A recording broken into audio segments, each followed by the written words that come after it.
¿Estás lista, Karina? Sí. Perfecto. No, gracias por su atención a este webinar que hemos preparado para el día de hoy. En la coyuntura de la semana previa a elecciones, primera vuelta, elecciones generales en nuestro país, Perú, nuestro país de origen.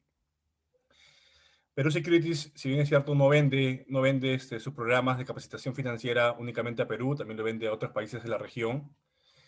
Igual Perú es nuestro país de origen y tenemos bastante interés en lo que suceda con el tema político, ¿no?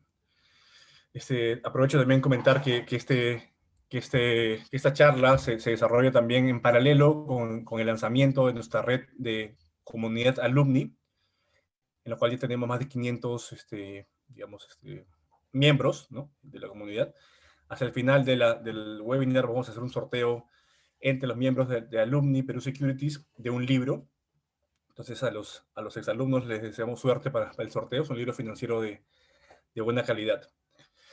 Para esta charla hemos invitado a Karina Montoya. Ella es periodista financiera peruana, tiene experiencia en revistas financieras acá en Perú. Luego realizó una maestría en periodismo financiero en la Universidad de Columbia, en Nueva York. Y actualmente es consultora de comunicaciones en Bit Finance, que es el brazo financiero del Bit, en Washington.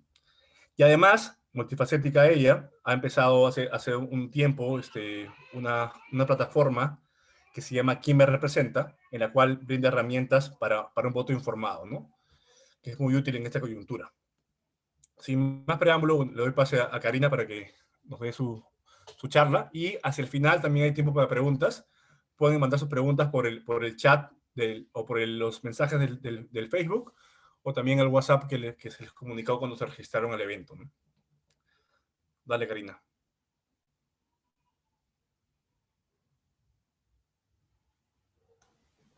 Gracias. Gracias, Daniel. Bueno, buenas noches a todos. Solamente para corregir una pequeña parte de la intro. Yo actualmente trabajo como consultora de comunicaciones en BIT del brazo privado del BIT. Nada de lo que voy a decir aquí expresa ninguna posición de mi empleador. Vengo aquí a dar esta charla un poco con el análisis propio que me he formado en más de 10 años, ya casi ahora de periodismo y, digamos, luego de haber pasado de Perú a residir en Estados Unidos, sigo en contacto efectivamente con gente del sector, ¿no? A esta presentación la llamo las elecciones del desconcierto y espero que hacia el final podamos tener preguntas y conversar un poco, digamos, de manera más suelta, porque sé que en estos días yo misma, y estoy segura que en los WhatsApps de todos ustedes, también, si es que están en el Perú o tienen familiares en el Perú, se están pasando las encuestas, las que están terminadas, las que no están terminadas. Y eso siempre es así cada 5 años, ¿no? Hay como un ruido fuerte en general de qué esperar para el siguiente quinquenio.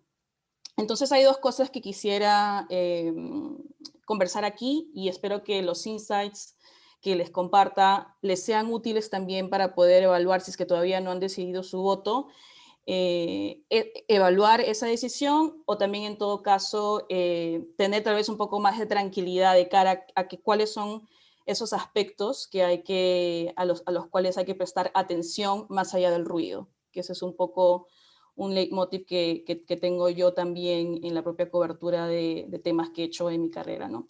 Entonces, ¿por qué son verdaderamente diferentes y qué esperar para la recuperación económica? Quiero partir yendo un poquito al pasado, pero también para sentar una base común de conceptos de cómo es que estamos llegando a las elecciones. A ver, es que puedo pasar.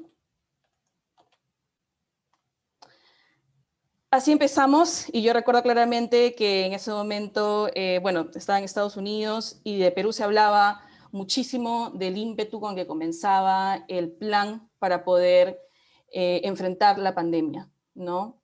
Terminamos, como ya todos sabemos, en una de nuestras recesiones económicas más graves de los últimos años. Eso en la parte económica. En la parte de salud, también recuerdo en marzo del 2020, cuando apenas teníamos 234 infectados en el Perú, si ahora vemos el Twitter del Ministerio de Salud, tenemos 4.000 casos reportados solo en un día.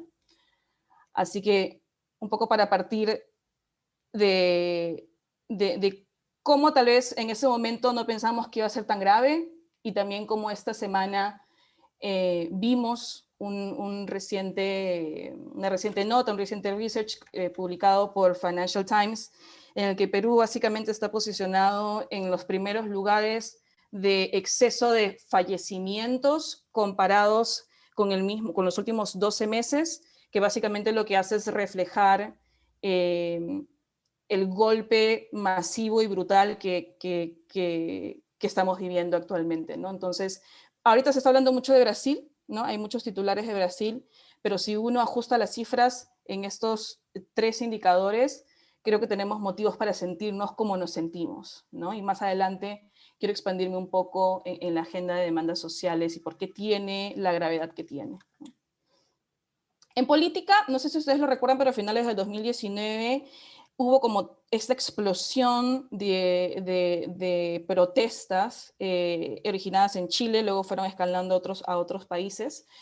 Y bueno, yo no sé si ustedes estaban metidos un poco en la conversación en redes sociales, pero era ahí donde está Perú, y Perú no estaba, se supone, hasta que estuvo, y estuvo fuerte, ¿no? Y todos vivimos, al menos yo también estaba fuera del país, creo, con preocupación, más allá de la posición que podamos o no haber tomado respecto de estas movilizaciones, de cómo se realizaron esos enfrentamientos, ¿no?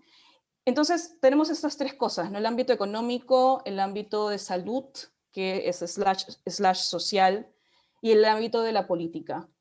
Es así como llegamos, ¿no? Llegamos después de un año que parecen 10, y eso tiene un peso importante en cómo estamos concibiendo o interpretando la incertidumbre que nos generan y la ansiedad que nos generan estas elecciones, ¿no? Yo he querido separar tres cosas que me parecen importantes de por qué estas elecciones son realmente especiales, ¿no?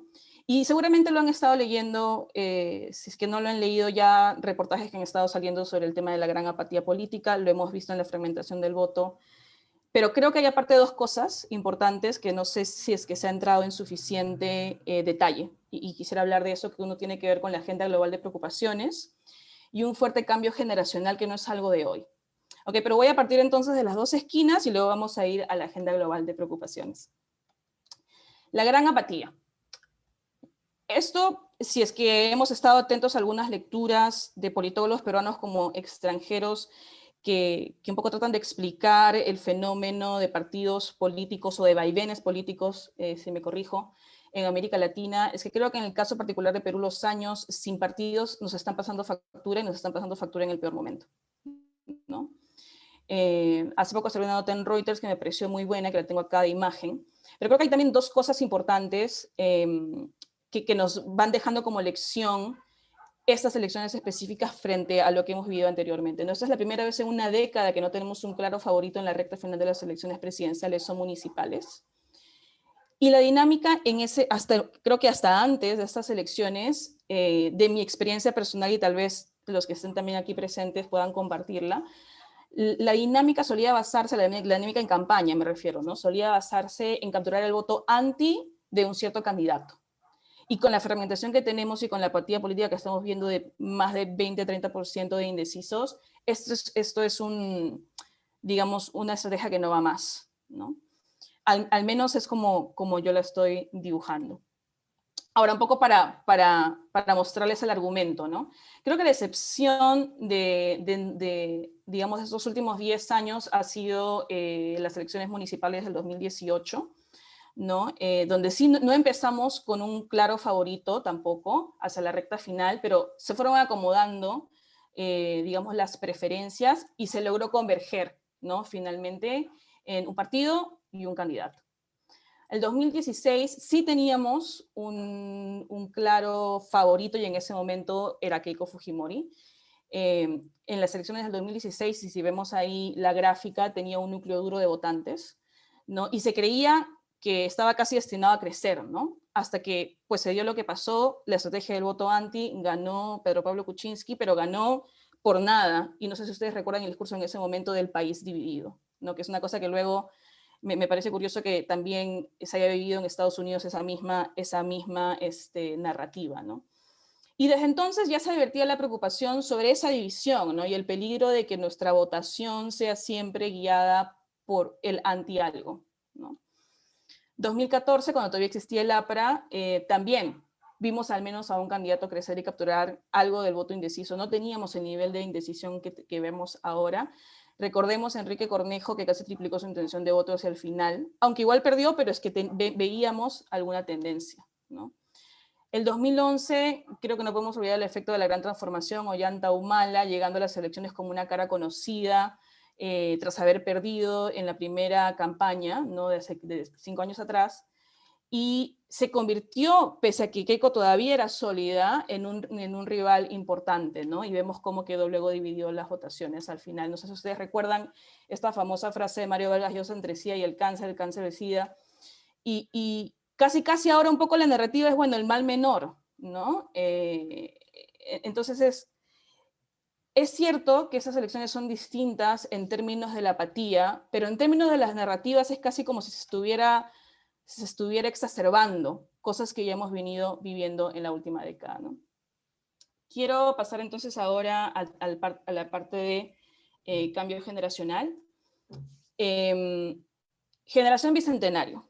Yo no sé si entre los presentes puede haber personas que estén, digamos, a favor o en contra de la denominación digamos, de este grupo de personas que creo que saltó a la vista y de cara a la cobertura internacional por las protestas que se dieron en noviembre del año pasado. Pero más allá, por eso digo, de estas simpatías que podamos tener, sí estamos viviendo un cambio generacional en el Perú, y no solo en el Perú, en la región, ¿no? Pero creo que en el Perú es particular, ¿no? No es una transición de hoy, estamos viéndolo ya desde las elecciones del 2016, podemos ver las cifras del padrón electoral. Hoy se está dedicando justamente mucho esfuerzo a hablar a los jóvenes porque hay una gran cantidad de votantes primerizos, ¿no? Tenemos 1 de cada 3, creo, votantes en el Perú que son menores de 30 años, ¿no? Pero a la vez, no solamente es eso, nos habla mucho de los jóvenes, pero también la población está envejeciendo, ¿no? Y está creciendo esa población que envejece y que ya no está obligada a votar. Entonces tenemos el destino de nuestras instituciones, el futuro del país mucho más concentrado en esta bolsa de votantes jóvenes que en de los adultos mayores, ¿no? Ahora, la generación bicentenario, de hecho, no es cierto que es una frase que se viralizó y Noelia Chávez, que es una politóloga también de la Universidad Católica, digamos, le dio cierta visibilidad. Y creo que no se equivoca en decir ella que es una narrativa, que es como ella lo interpreta, pero de hecho el Proyecto Bicentenario Perú 2021, tiene toda una serie de encuestas que hizo entre el año 2018 y 2019 para ubicar a estos jóvenes, ¿no? Quería compartir un poco también cifras que tengo del informe IEP Opinión Pública de diciembre de 2020, que creo que no ha pasado mucho tiempo, si es que nos estamos preguntando, bueno, ¿y por quiénes se van a inclinar estos jóvenes que pueden ser mayoritariamente voto indeciso? A mí me llama mucho la atención, 35-36% se autodenominan de izquierda y de centro, 27% de derecha, muy pocos no se dan una etiqueta, ¿no? Me parece interesante que haya esta autodenominación política y sin embargo también estemos viviendo esta apatía, ¿no? Y yo creo que esa, digamos, aparente contrariedad también tiene que ver en que la forma en cómo los jóvenes ven su participación política no necesariamente tiene que ver con que sean militantes o que tengan como una idea muy clara de quién va a ser el mejor presidente del Perú, ¿no? Sino que tiene que ver más bien con cómo ellos manifiestan su propio discurso, cómo comparten sus ideas, ¿no? Lo hicimos tal vez nosotros en su momento, no lo hicimos tal vez con el ímpetu que debimos, esta generación lo está haciendo, creo que es algo objetivo. Y a la vez arrastran una gran desconfianza, ¿no? O sea, es este estudio que les comento del proyecto Bicentenario Perú, como les digo, los invito a revisarlo, muestra a los jóvenes peruanos como uno de los grupos etarios más desconfiados de la región, ¿no? Y creo que eso en parte puede explicar también esta apatía y esta indecisión. Y creo que también es importante ver qué es lo que valoran, ¿no? Porque creo que eso marca también, o si es que no lo está marcando ya, tal vez lo va a marcar próximamente, los mensajes que se dan en campaña, ¿no? Valoran mucho más el tema del respeto, tratar a todos por igual y de ponerse en el lugar del otro, en la empatía. Es una distancia brutal, ¿no? Jóvenes de 18, 24 años con una conciencia de tratar mejor a las personas o tratarlas en todo caso con respeto, ¿no? Y creo que eso nos hace reflexionar también como sociedad cuáles son las carencias, ¿no? Que creo que los jóvenes entre su aprendizaje y entre que salen al mercado laboral reflejan mejor, ¿no?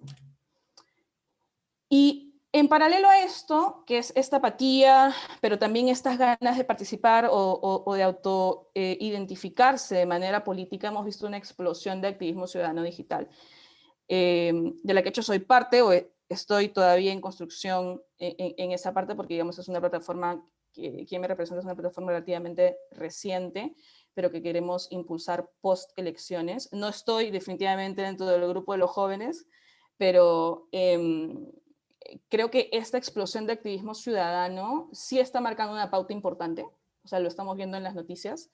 Muchos de los que seguramente consumen noticias no las consumen ya solamente por medios tradicionales. Entonces es un mundo que los invito a conocer porque se están dando conversaciones ahí y se están tomando decisiones ahí de grupos organizados. Ahora, quiero pasar también a la agenda de global de preocupaciones que un poco lo puse como en el pináculo del triángulo porque creo todavía, pese al discurso que puedan estar dando algunos candidatos, que la globalización es un proceso que si bien se ha visto interrumpido en términos de cadenas de valor o en términos justamente de la movilidad de las personas, eh, creo que es todavía un paradigma que no va a desaparecer, ¿no? Entonces, ¿eso qué significa para el Perú? Que algunas cosas que van a ir prometiendo los candidatos o las propuestas que vayan a ir dando, o cuando ya lleguen a ocupar el sillón presidencial, se van a ver enmarcadas en algunas de estas, digamos, preocupaciones que están marcando un poco la agenda global, y con eso me refiero países desarrollados, países emergentes y puntos en común, ¿no? Entonces, aquí dejo simplemente la parte económica y financiera. Hay, y esto hay que decirlo creo claramente, un cuestionamiento del capitalismo en términos de hacia dónde va, ¿no? Y ahí podemos hablar de divisiones, ¿no? Entre los que quieren que, pues, esto, la forma en cómo se da el capitalismo desaparezca completamente y haga un reboot completo, o que, digamos, se reencauce de una forma en la que los beneficios realmente lleguen a la mayor cantidad de personas. Y no hablo específicamente, pero ese es un discurso que se está dando en muchísimos otros países. Y entonces hay un llamado justamente, y no solamente porque esto ya se viene arrastrando desde antes de la pandemia, sino porque la pandemia ha reforzado la idea, y no tanto la idea, sino la necesidad casi objetiva de que necesitamos generar más ingresos para el gasto fiscal fuerte que se nos viene, ¿no? Eso por un lado. Otra parte de la agenda global de preocupaciones, y pongo estas fotos no tanto porque ellos sean los líderes o los voceros del tema, sino porque creo que son caras conocidas y que cada uno más o menos representa una cara de esta agenda global, ¿no? Por un lado, Greta Thunberg, toda la parte digamos, del discurso del llamado a la urgencia de atender o revertir todos los impactos de cambio climático. En Estados Unidos específicamente se está dando una gran movida o movilización de parte del sector corporativo, del sector financiero, en resolver un pasivo que les está costando muy caro, que es la falta de diversidad de sus organizaciones, ¿no? Ya no es un nice to have o es algo bonito de tener, es algo que se están tomando en serio. No voy a decir que todavía hay resultados, digamos, digamos, que uno puede evaluar, pero se han dado una cantidad de anuncios sobre temas de diversidad en Estados Unidos, que si no está marcando agenda todavía aquí, yo creo que lo va a hacer en algún momento. Y luego también la parte, quise poner aquí a Uber, porque todo el tema de gig economy, que es algo que de hecho en la maestría pude ver de cerca, la narrativa del gig economy es distinta en países emergentes o en desarrollo que en países desarrollados. Y si quieren, podemos hablar de eso luego. Pero creo que en general lo que hemos visto justamente con la pérdida del empleo formal, que de por sí el Perú es un país que ya carecía de ello, el crecimiento de estas oportunidades de trabajo que temporalmente sí generan, digamos, un beneficio porque generan ingresos, ya en una etapa posterior empiezan a ser también cuestionadas, ¿no? Y esto es un caso que se ha dado en el Reino Unido, en el que hubo un grupo de choferes de Uber, y esto se ha dado también en California, se ha dado en otros lados, Francia, etcétera, podemos hablar de eso luego, que ganó finalmente un caso en el que ahora Uber va a tener que pagarles un sueldo mínimo. Y es algo que la empresa, cuando nació, no quería ni meterse en eso, y ahora su discurso ha cambiado completamente y no ha cambiado, digamos, solamente por la presión de un par de casos, ¿no? A eso me refiero con un tema de agenda global de preocupaciones. Las cosas están cambiando no solo en el Perú, ¿no? Y estas narrativas, mientras más conscientes estemos de cómo se están formando, mejores son nuestras oportunidades de identificar si es que se están contando de la manera correcta en el Perú y si los candidatos los están contando también de la manera correcta, ¿no? Entonces, ¿ahora qué?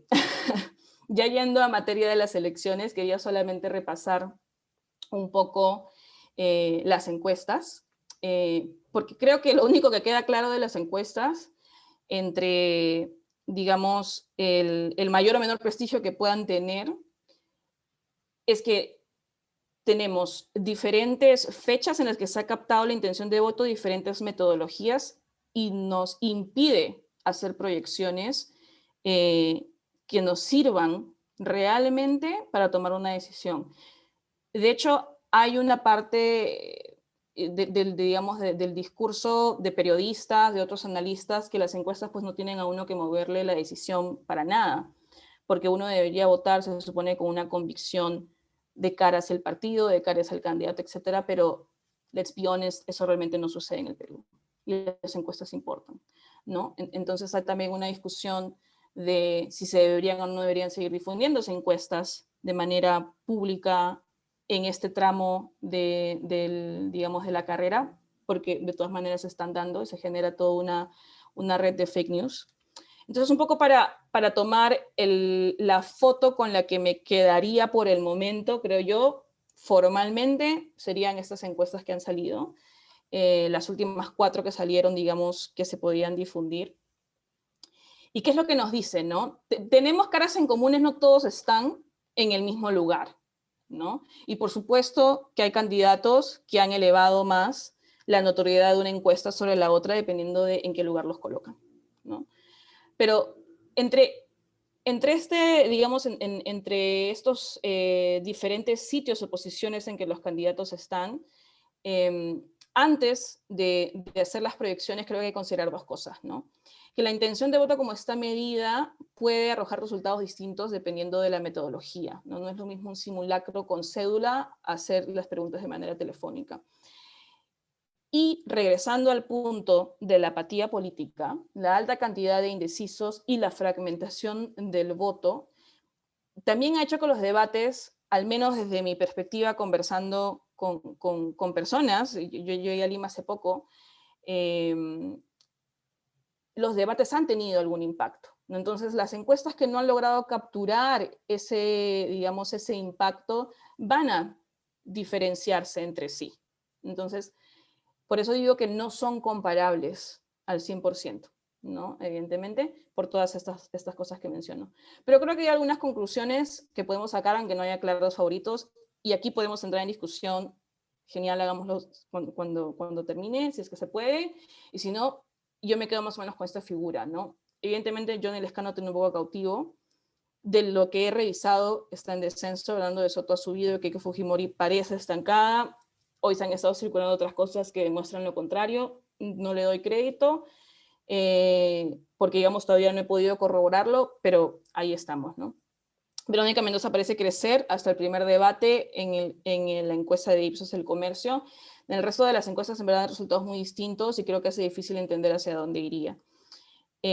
Rafael López Aliaga estaría en la cola de la disputa por el segundo lugar, con excepción de la encuesta Cita Expreso, así que creo que eso es algo a considerar también.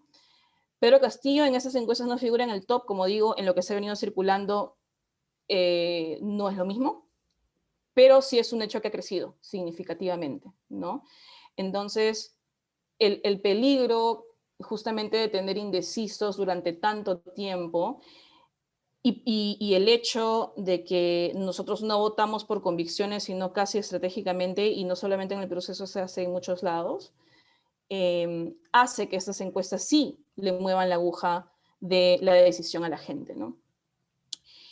Los indecisos realmente son un grupo que va a ser la clave de todo, ¿no? Es la razón de la incertidumbre y es hacia donde están atacando las campañas, aparte de entre sí, ¿no? Se están atacando entre sí, pero también están yendo hacia estas personas. Y quería mostrarles un poco cómo están, ¿no? Los indecisos crecieron, de hecho, en Lima, pero no son la mayor cantidad, ¿no? Para que puedan tener una idea en dónde están y cómo eso va a ir configurando la primera y segunda vuelta. Ahora, ya que entrando al tema de a qué hay que prestarle atención, no quería traerles algunos insights de entrevistas off the record que he tenido, pero que puedo compartir, digamos, en términos de conclusiones, de cómo podemos evaluar los planes, y si es que no los planes, las cosas que venimos escuchando de los candidatos, y también integrar lo que sabemos de la conducta pasada de los partidos y de algunos candidatos, ¿no? A ver, ¿qué es lo que se está viendo desde el exterior? Y ustedes saquen sus conclusiones, ¿ok? Existe un consenso, más allá de lo que puede decir el candidato A, B, de que los países continúen con una expansión fiscal en el corto plazo, ¿no? Eso significa que vamos a necesitar gastar. Entonces, quien diga que no, lo puede decir, pero esto es lo que se está viendo desde el exterior, de cara al Perú. ¿Y para qué se va digamos, a usar esa expansión fiscal? Básicamente en comprar vacunas, financiar los bonos a las familias, cubrir garantías crediticias de los programas de emergencia, que hemos visto que había un despliegue masivo de ellos, no solamente en el Perú, y bases para impulsar la inversión pública. Voy a entrar un poco en detalle luego en esto. La gran pregunta es entonces, ¿bajo qué parámetros se ejecutará? Pero partamos de acá. O sea, en el corto plazo se va a necesitar esto. ¿Va a conllevar o va a venir acompañado de un mayor deterioro fiscal? Sí, pero es que no hay escapatoria, ¿no? El tema es, para regresar a la pregunta, ¿cómo lo vamos a hacer, ¿no? Todavía hablando dentro del corto plazo, dentro de la idea del corto plazo, creo que una cosa que hay que tener en cuenta es que el presidente elegido, si es que esta fragmentación del voto continúa así, no sabemos con cuánto de votación van a ir los candidatos a la segunda vuelta, hay un peligro de que el presidente elegido no vaya a ser el favorito de la mayoría, y eso implica una cierta pérdida de legitimidad hacia el resto de la población. Y eso se encadena luego también con una fragilidad de su gabinete, ¿no?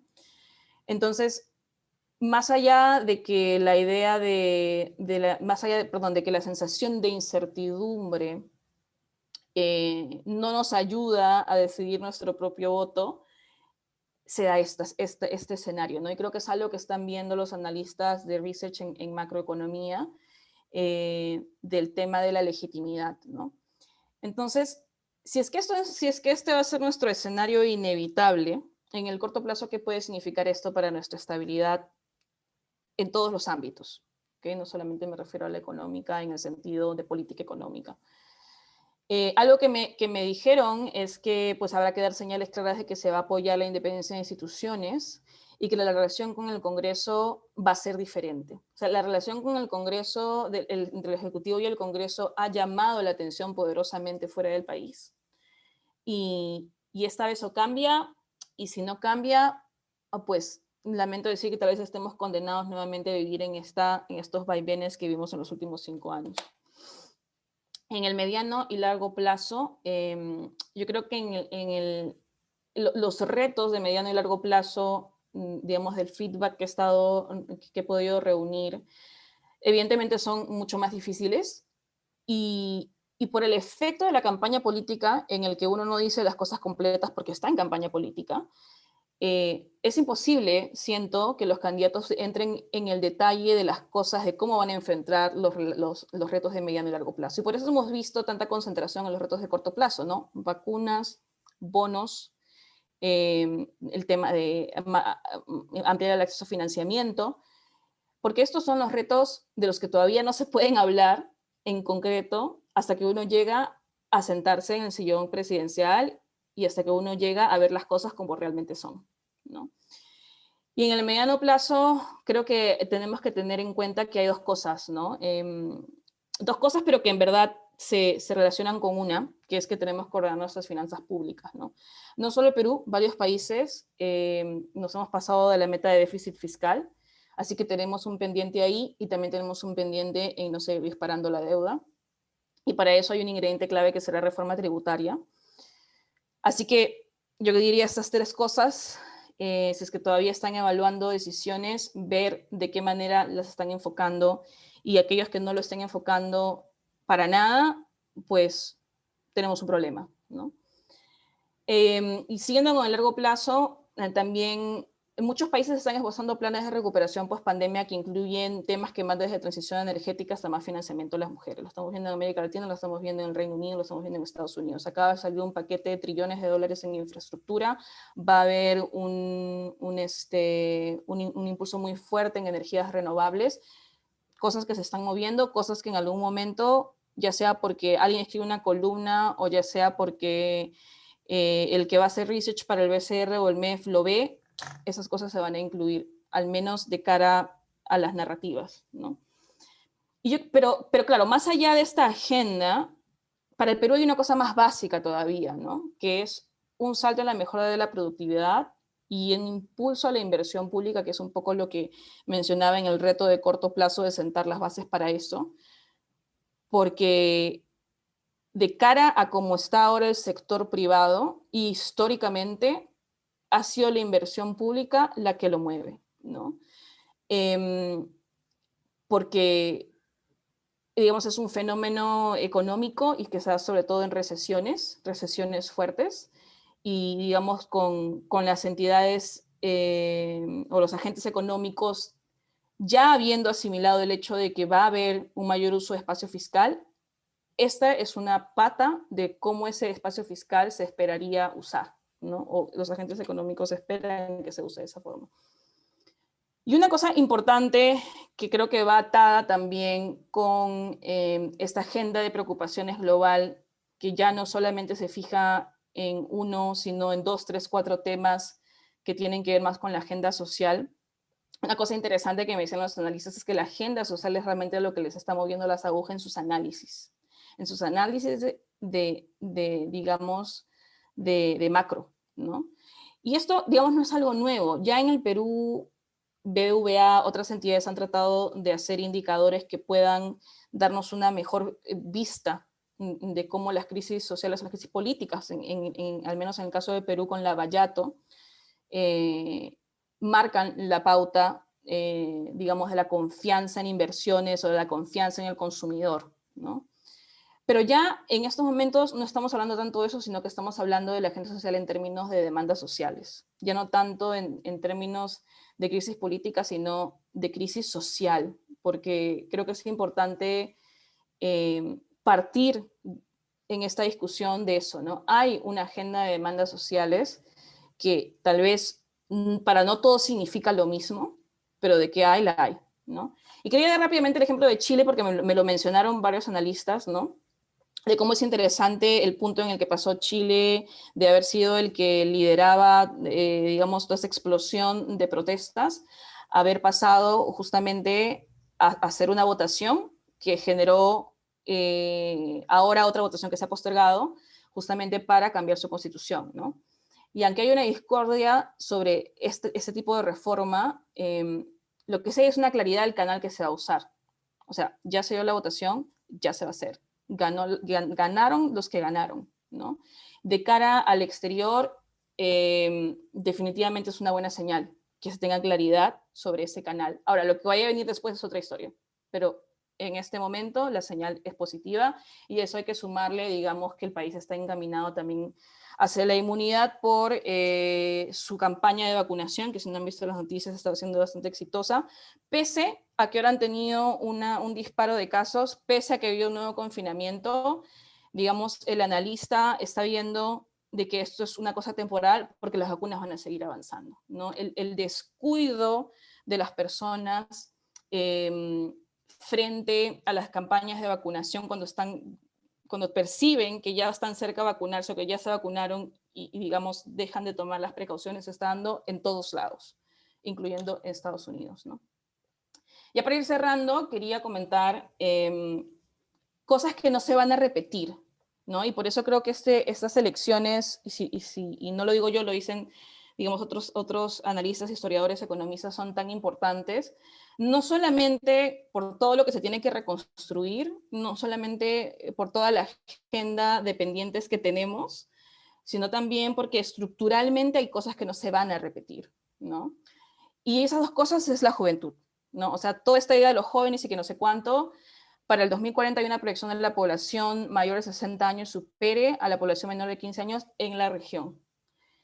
El bono demográfico, que es básicamente que la cantidad de personas en edad de trabajar tienen la capacidad de sostener la economía frente a las personas que son dependientes, se va a invertir.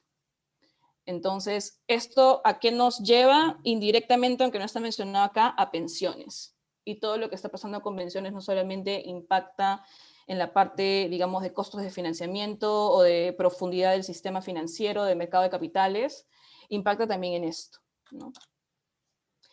Otra cosa que no se va a repetir es este ímpetu, digamos, de tener una agenda de preocupaciones sociales y medioambientales que va calando como prioridad en la actividad privada. Se siente muy fuerte en Estados Unidos, ¿no? Hemos visto ahora, no sé si están estado siguiendo las noticias, pero Jeff Bezos acaba de decir que está muy de acuerdo con un impuesto a los ricos. Pues la verdad es que el tema de los impuestos a los ricos es una agenda que los propios ricos llevan hace tiempo, de que les pongan más impuestos. Ahora, eso hay que hacerlo en todos lados.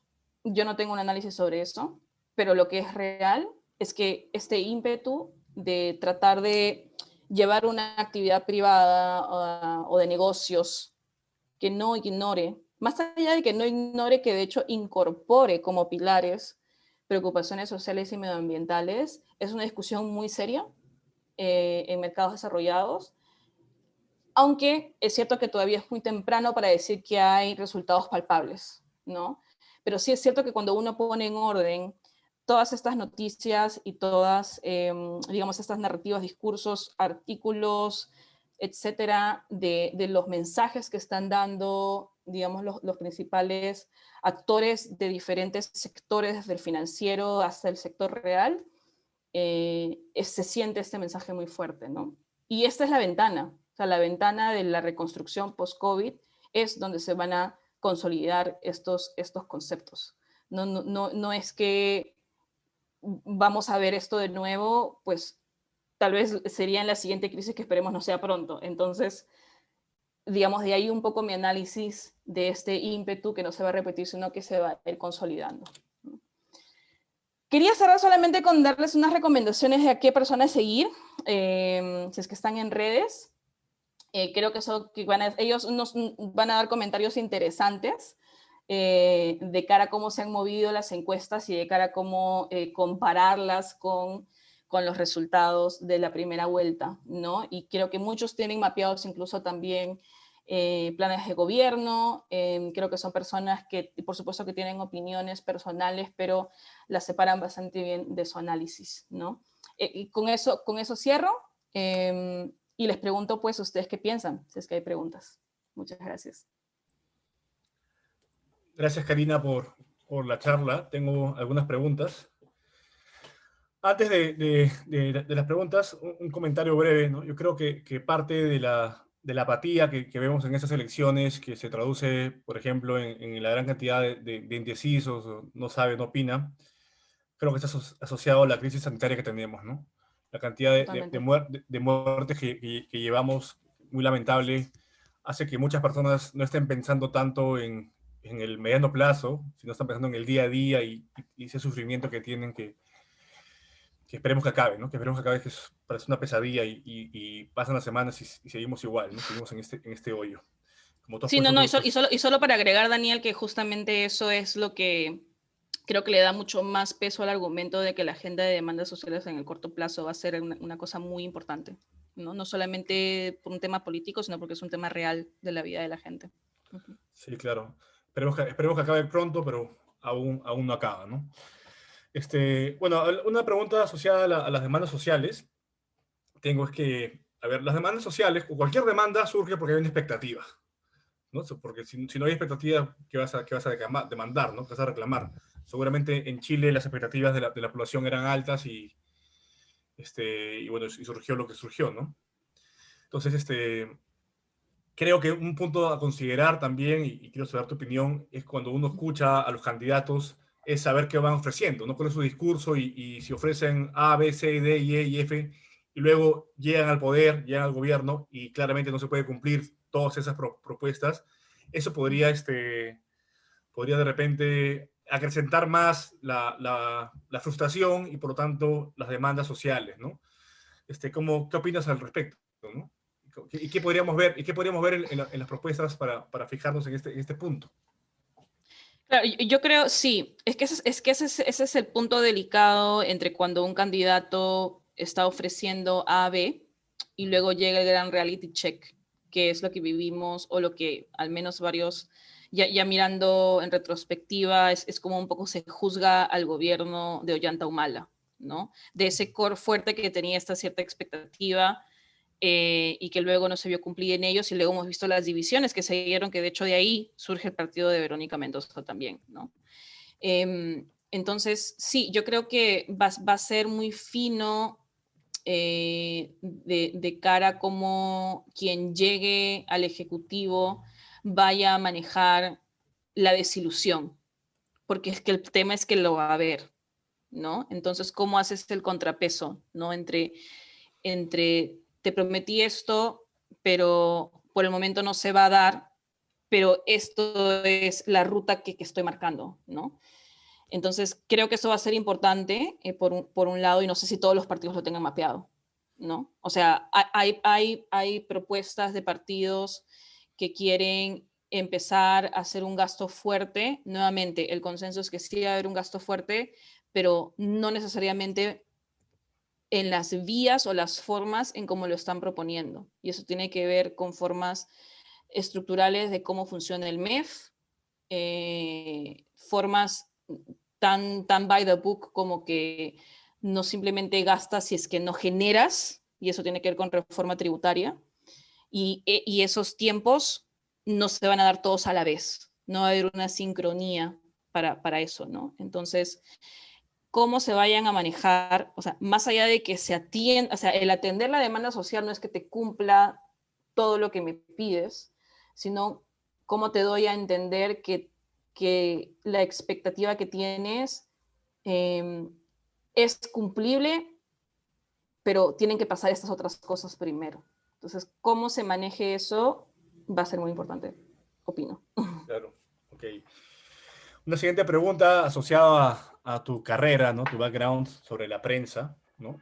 Y sobre tu nueva faceta de manejar una plataforma, ¿no? Digital.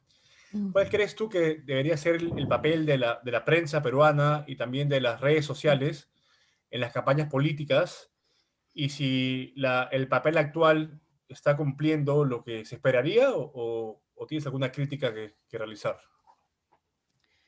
A ver, yo creo que los medios de comunicación, no hay que olvidar, también son un sector de actividad privada, y como todos los sectores de actividad privada se ha visto muy golpeado.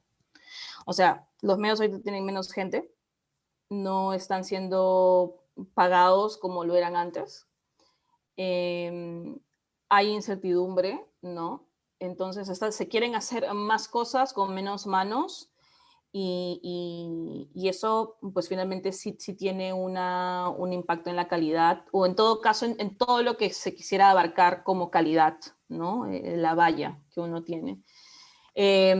Pues yo lo que veo en estos momentos es que sí ha habido un esfuerzo importante de los medios de hacer cobertura, pero que también han tenido digamos, la dificultad de las medidas de cuarentena, que han tenido la dificultad del mismo COVID, de no poder ir a lugares más recónditos, de no poder viajar, de no poder movilizarse. Eso impacta, ¿no? Finalmente. Entonces, creo que la crítica, si es que la puedo dar, es en esa parte, pero también entiendo que pues la agenda está dividida entre cubrir el COVID y entre cubrir las elecciones, y tienes pocas manos, ¿no?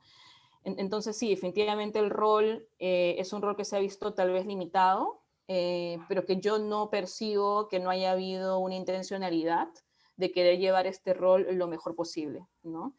Creo que también, y aquí podemos, digamos, no estar de acuerdo que sí hay un rol tal vez hasta más fuerte en términos de posiciones editoriales, distinguiéndolas de la cobertura, ¿no?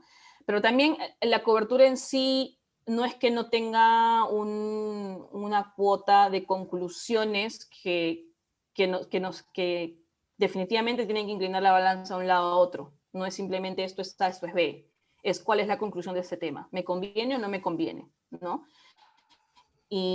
Y eso definitivamente pasa por haber visto, por estar, digamos, más al tanto perdón, integrar cosas que han pasado en otros países, ¿no? He visto mucha cobertura donde se mete, por ejemplo, análisis de gobierno de Bolsonaro, de Trump, y un poco cómo esas narrativas se reflejan en algunos candidatos y creo que es correcto. O sea, creo que hay cosas que no se pueden ignorar si es que los medios tienen una cierta posición sobre el respeto de ciertos derechos o el respeto digamos, de la pluralidad, ¿no?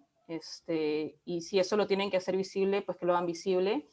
Eso por un lado. Y las redes sociales, pues yo creo que ahí finalmente se están llevando a cabo, ahí se está llevando a cabo una conversación un poco más digamos, al detalle que los medios no dan, ¿no? Porque no pueden simplemente, o sea, en el sentido de que son, por ejemplo, plataformas lideradas por chicos universitarios o también menores de 30 o también los que, por supuesto, somos mayores de 30. O sea, ahí tienes diferentes grupos de edades, pero es que hablan un poco su idioma. Y yo creo que eso es importante, ¿no? El medio de comunicación parte de un pedestal, que puede ser alto o bajo, lo que tú quieras, porque tiene una audiencia a la que se dirige y tiene una cierta, y tiene una serie, digamos, de checks que hace por cómo es la identidad del medio. Pero las redes sociales son mucho más maleables, ¿no? Y le hablan a la gente más de tú a tú. Y creo que por eso es importante estar en esos espacios también, ¿no? Perfecto. Penúltima pregunta. Bueno, partidos políticos, ¿no? Mencionabas al inicio de tu presentación que los partidos políticos están desaparecidos, ¿no? Y eso hace que tengamos 6, 7 candidatos con opciones de llegar a segunda vuelta, y en segunda vuelta alguien tiene que ganar, ¿no? Eso no sé si habla bien del Perú o mal del Perú, ¿no? Que tengamos 7 personas que están, digamos, con posibilidades de ser presidentes, no sé si es bueno o es malo. Pero claramente que los partidos políticos estén debilitados, y eso es un tema de un ciclo vicioso, ¿no? Porque están debilitados porque no tienen incentivos en fortalecerse, dado que las elecciones anteriores casi siempre el electorado ha preferido votar por personas, digamos, de alguna manera improvisadas o, por decirlo de otra manera, sin partido político, ¿no? Sin partido Es que es un tema político de oferta. Sí, sí, trayectoria. perdón, continúo. Uh-huh. Claro. Entonces, en ese sentido, ¿tú sí crees que una democracia se fortalecería con partidos políticos con trabajo de campo, con trabajo de bases? ¿O crees que no es necesario? ¿Crees que podremos tener presidentes como han surgido, ¿no? Como han surgido en los últimos 30 años? ¿Cuál crees que sería lo preferente, ¿no? Claro, sí, ya te entiendo. Mira, y aquí quiero hacer un símil con Estados Unidos, ¿no? O sea, en Estados Unidos se vivió una cosa súper similar en las primarias con los demócratas. O sea, los americanos estaban como, ¿por qué hay tanta gente? ¿No? O sea, no entiendo. Y es eso, ¿no? Que es un partido que también se está fragmentando, que tiene las voces que se están dividiendo, ¿no? Y bueno, finalmente Joe Biden fue una opción que no le encantó a mucha gente, pero había que votar. Literal, así como tú lo dices. O sea, tú en Washington hablabas con la gente y el que menos te decía, Bernie Sanders, así como te digo, ¿eh? O sea, el que menos. De ahí se empezaron a acomodar las cosas, el hombre no ganó y bueno, había que votar por alguien. Ya está, nos unimos todos los demócratas por Biden. Pero esa mentalidad de, ok, tener que unirnos por alguien, es algo que justamente creo que es un poco más propio de partidos más institucionalizados, ¿no? De tener un poco esa capacidad de movilización. Y en el Perú me parece interesante lo que planteas porque es posible una democracia en la que no tengas partidos formados con cuadros y todos estos ideales que hemos leído, que hemos aprendido en algún lado. Bueno, si es posible, acá estamos. Acá estamos nosotros como otros países. Pero el tema es cómo estamos, ¿no? Y incluso en países con partidos mucho más institucionalizados también hay problemas. Pero creo que el rango de los problemas son distintos. Es que cómo es posible que sigamos hablando desde que yo tenga uso de razón de temas de productividad, ¿no? O sea, ¿hasta cuándo? ¿No? De la informalidad, de todas estas cosas que arrastramos. Entonces, yo considero que, que no sabemos si es que la democracia, o sea, pienso que no puede ser peor una democracia en la que no tengas partidos con mayor institucionalidad. Peor de lo que estamos, no creo. Entonces, ahí va mi respuesta. Bueno, para acabar la última pregunta, antes de pasar al sorteo, Congreso, ¿no? Esas elecciones generales incluyen presidente y Congreso, y hemos hablado, creo que principalmente del presidente, con algunos comentarios sobre la importancia que va a ser consensuar con la oposición, ¿no? Que va a ser mayoritaria de todas maneras, ¿no? La oposición, la bancada oficialista va a ser seguramente, si es 20% es mucho, ¿no? Sí. Entonces, dos preguntas, ¿no? Primero, tú recomiendas que el voto se mantenga, digamos, vote el mismo partido político, presidente y Congreso, o crees que un voto cruzado también es válido? Y segundo, ¿qué opinas del voto preferencial, ¿no? Que tenemos acá en el Perú para elegir congresistas dentro de nuestras regiones, ¿no? La región de cada uno. Mira, para lo primero, sí, o sea, creo que el voto cruzado es válido en el sentido de que, claro, dependiendo de si estás votando por un partido que tal vez, por un candidato, perdón, presidencial que sabes que, que digamos, no te place al 100% y va a necesitar algún contrapeso. Creo que ese podría ser un análisis interesante para tomar ese tipo de decisión. Pero claro, aquellos que crean que su candidato necesita tener una bancada fuerte, entonces, pues la opción es votar por ambos, ¿no? Congreso, Ejecutivo. Y creo que ambos son válidos. Creo que es difícil tratar de decirle a las personas vota sí o vota sa, en el sentido de que no vamos a terminar triangulando lo que queremos, ¿no? Así recomendemos A o B, no vamos a terminar triangulando lo que queremos porque la verdad es que hay fragmentación y esa fragmentación no se va a arreglar en el último minuto.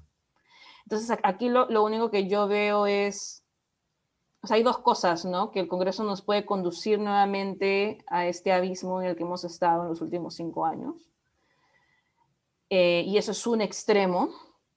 Y lo otro es un poco el escenario medio de, pues de mediocridad, o sea, en el sentido de que no avanzamos con las cosas importantes. Avanzamos con algunas cosas, pero no con las importantes, ¿no? Pero no caemos al abismo. Entonces es casi como que no avanzamos ni retrocedemos, ¿no? es eso por un lado. Y el tema del voto preferencial, mira, yo no lo he analizado lo suficiente.